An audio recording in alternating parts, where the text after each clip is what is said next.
नमस्कार, आप देख रहे साधना प्लस न्यूज। आप सभी का स्वागत है खबरें हिमाचल प्रदेश के हमारे इस बुलेटिन में। आपके साथ मैं अंजलि। बुलेटिन की शुरुआत करेंगे, लेकिन इससे पहले नजर डालते हैं सुर्खियों पर। युवा कांग्रेस ने मोदी सरकार पर साधा निशाना, केंद्रीय बजट को बताया निराशाजनक। कहा रोजगार का बजट में कोई प्रावधान नहीं। मंत्री सुरेश भारद्वाज ने विक्रमादित्य सिंह के बयान पर किया पलटवार। कहा पिता के नाम पर चला रहे राजनीति, बिजली विभाग का किया धन्यवाद। कांग्रेस नेता कोल सिंह ठाकुर ने किया पलटवार। कहा सीएम अपनी भाषा पर करे कंट्रोल, प्रदेश में सारे विकास कार्य ठप पड़े।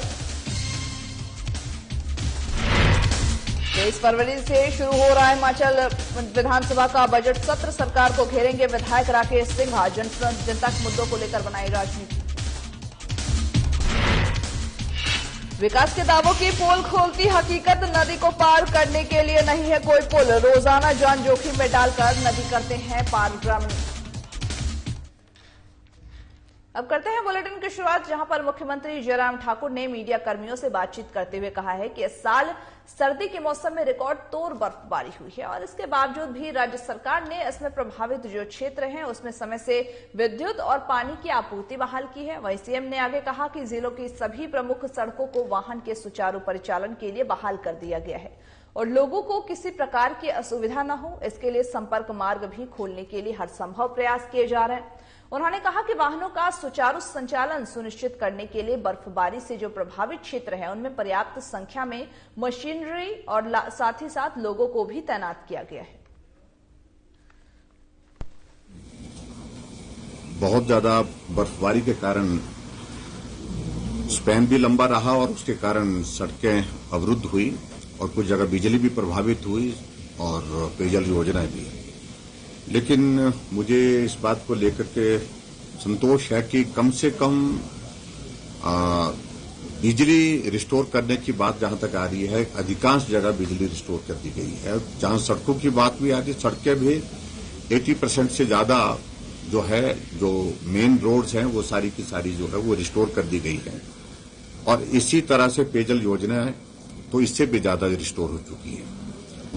अब की बार बर्फ ज्यादा पड़ी है और बर्फ ज्यादा पड़ने के साथ साथ में स्पैन भी बहुत लंबा रहा, उसके कारण थोड़ी कठिनाई जरूर हुई है।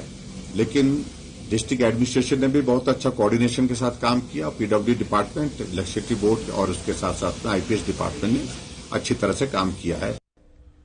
शहरी विकास मंत्री सुरेश भारद्वाज ने ग्रामीण विधायक विक्रमादित्य सिंह के बयान पर पलटवार किया। उन्होंने कहा कि वे पिता के नाम पर राजनीति न चलाते रहे। प्रदेश की जनता को अच्छे से पता है कि बर्फबारी के दौरान क्या काम हुआ है और क्या काम नहीं हुआ है।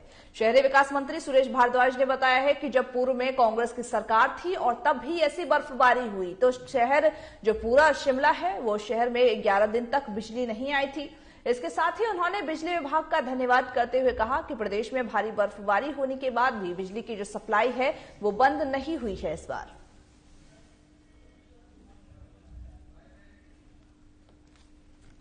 व्यक्तियों पर जो है कोई कमेंट नहीं करना चाहता हूं। वो विधायक है, मेरी शुभकामनाएं हैं कि वो जरा संजीदगी के साथ जो है वो काम करें, केवल मात्र पिता के नाम पर जो है वो राजनीति ना चलाते रहें।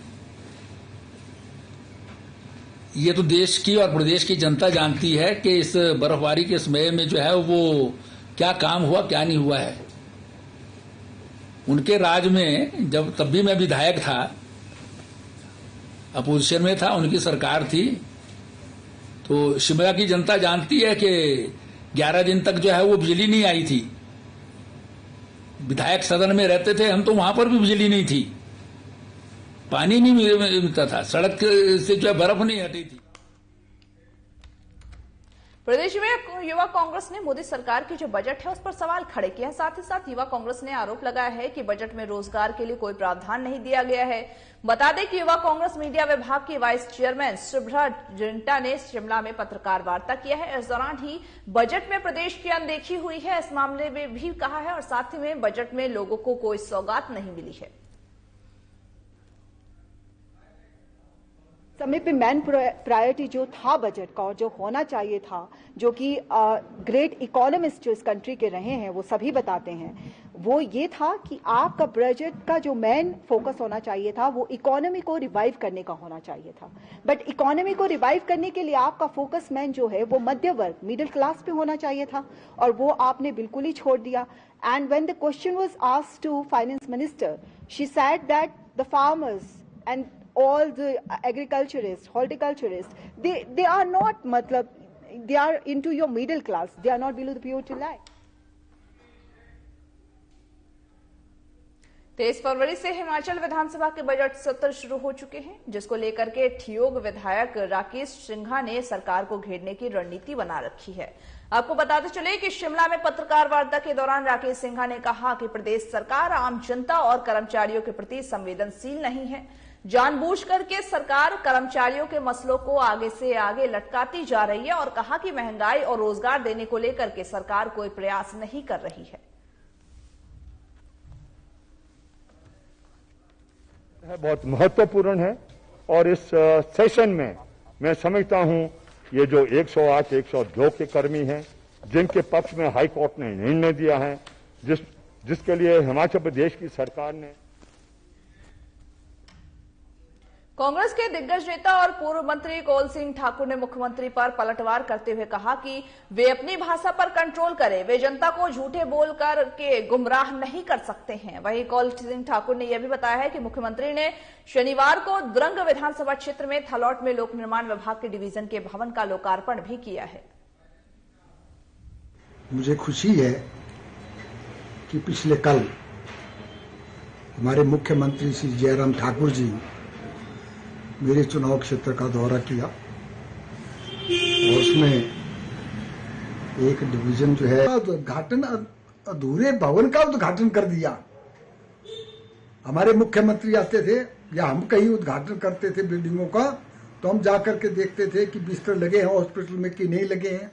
कांग्रेस पार्टी ने हिमाचल प्रदेश में 6 मेडिकल कॉलेज खोले, और 4 मेडिकल कॉलेज तो अभी पीछे 5 साल जब मैं स्वास्थ्य मंत्री था, हमने हिमाचल प्रदेश में 4 नए मेडिकल कॉलेज जो है खोले हैं, कर रहे हैं।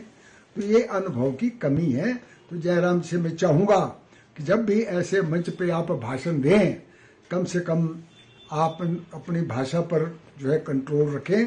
और मैं आपसे इतना ही चाहूंगा कि जो विकास के काम दंड कंस्टिट्यूंसी में आपके दंड कंस्टिट्यूंसी। हिमाचल जन क्रांति पार्टी के संयोजक सुभाष शर्मा ने एक पत्रकार वार्ता किया है, जिसमें कहा है कि वित्तीय संसाधन जो संस्थान है उन पर जमकर हिमाचल वासियों का शोषण कर रहे हैं, और सरकार इस पर चुप्पी साधे हुए है। बता दें कि उन्होंने यह भी बताया है कि किसी व्यक्ति की मृत्यु होने पर जमीन की जायदाद का बंटवारा न हो, पर जमीन सभी वारिसों के नाम हो जाती है।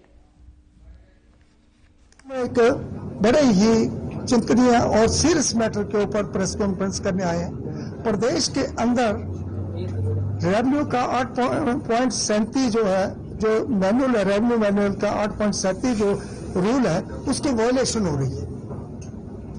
जॉइंट खाता जो होता है, जैसे फोर फादर से आगे आ रहा है, वो कैरी फॉरवर्ड हो रहा है, जॉइंट खाता है।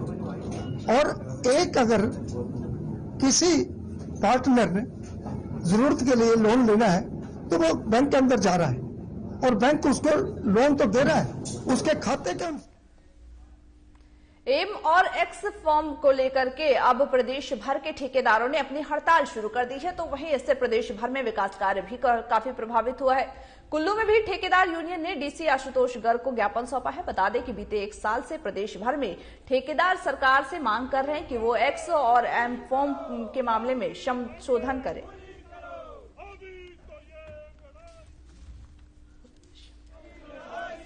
डीसी साहब को ज्ञापन दे चुके हैं, जो डीसी साहब के माध्यम से सरकार को जाएगा, गवर्नर साहब को जाएगा।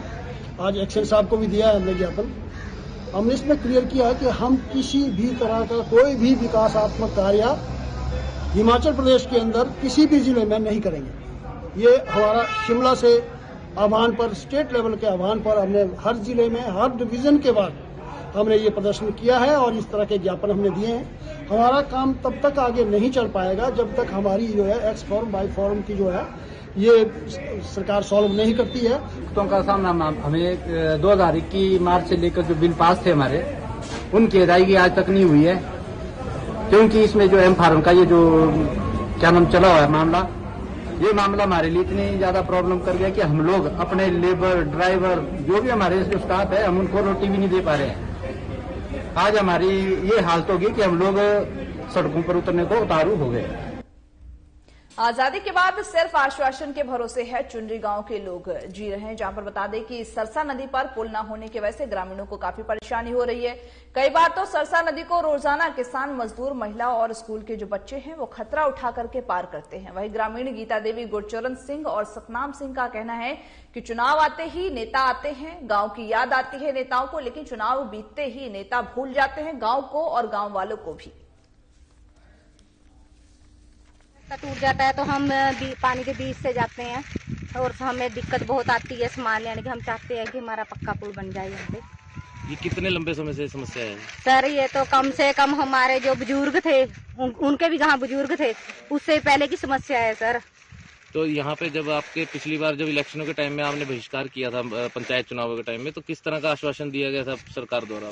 सर जो हमें वो किया गया था यहाँ पे, तो हमें बोला गया था कि हम इलेक्शनों से बाद आपका पक्का पुल लगवा देंगे।